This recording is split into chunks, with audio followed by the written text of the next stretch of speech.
Hi friends, നമുക്ക് ഇന്ന് beef ഉലർത്തിയതും പൊറോട്ടയും കഴിക്കാവേ.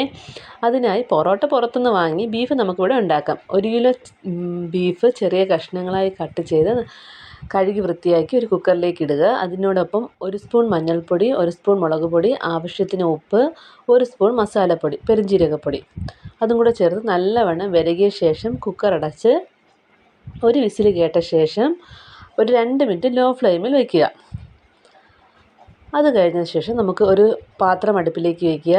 കുറച്ച് വെളിച്ചെണ്ണ അതിലേക്ക് ഒഴിച്ചു കൊടുക്കണം. നമ്മളിപ്പം 1 കിലോ ബീഫാണ് എടുത്തിരിക്കുന്നത്. അതിന് വേണ്ടി ഒരു 5 സവാള, മീഡിയം സൈസിലൊരു 5 സവാള കൊത്തിയരിഞ്ഞ് വെച്ചിട്ടുണ്ട്. ആ കൊത്തിയരിഞ്ഞ സവാള ഇതിലേക്ക് തിളച്ച എണ്ണയിലേക്ക് ഇട്ട് കൊടുത്ത് ആവശ്യത്തിന് ഉപ്പിട്ട് കൊടുക്കുക. കാരണം നമ്മൾ ആ ബീഫിൽ കുറച്ച് ഉപ്പിട്ടിട്ടുണ്ട്, അപ്പം അധികം ഉപ്പ് വേണ്ട. അത് കഴിഞ്ഞ് 1 പിടി കറിവേപ്പിലയും കൂടെ ഇട്ട് നല്ലവണ്ണം വഴറ്റി കുറച്ചൊന്ന് കളർ വ്യത്യാസം വരുമ്പോൾ നമ്മൾ നുറുക്കി വെച്ചേക്കുന്ന ഇഞ്ചിയും വെളുത്തുള്ളിയും പച്ചമുളകും അതിലേക്ക് ഇട്ട് കൊടുക്കണം. അതും കൂടെ ഒന്ന് വഴറ്റിയ ശേഷം കുറച്ചൊന്ന് കളർ വ്യത്യാസം വന്നിട്ട് നമുക്ക് ഒരു 1/2 സ്പൂൺ മഞ്ഞൾപ്പൊടിയും, ഒരു 2 സ്പൂൺ മല്ലിപ്പൊടിയും,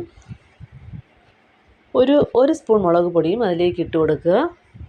കുരുമുളക് പൊടിയും കൂടെ ഇടുന്നുണ്ട്, ഒരു 2 സ്പൂൺ കുരുമുളക് പൊടിയും കൂടെ ഇടുന്നുണ്ട്. അത് കഴിഞ്ഞ ശേഷം കുക്കർ തുറന്ന് അതിലുള്ള ഈ ഇറച്ചി കഷ്ണങ്ങൾ ഇതിലേക്ക് ഈ മസാലക്കൂട്ടിലേക്ക് ഇട്ട് കൊടുക്കുന്നുണ്ട്. നമ്മൾ വെള്ളം ഒട്ടും ചേർക്കുന്നില്ല, കാരണം ഇറച്ചി വെന്ത വെള്ളം മാത്രമാണ് അതിലുള്ളത്.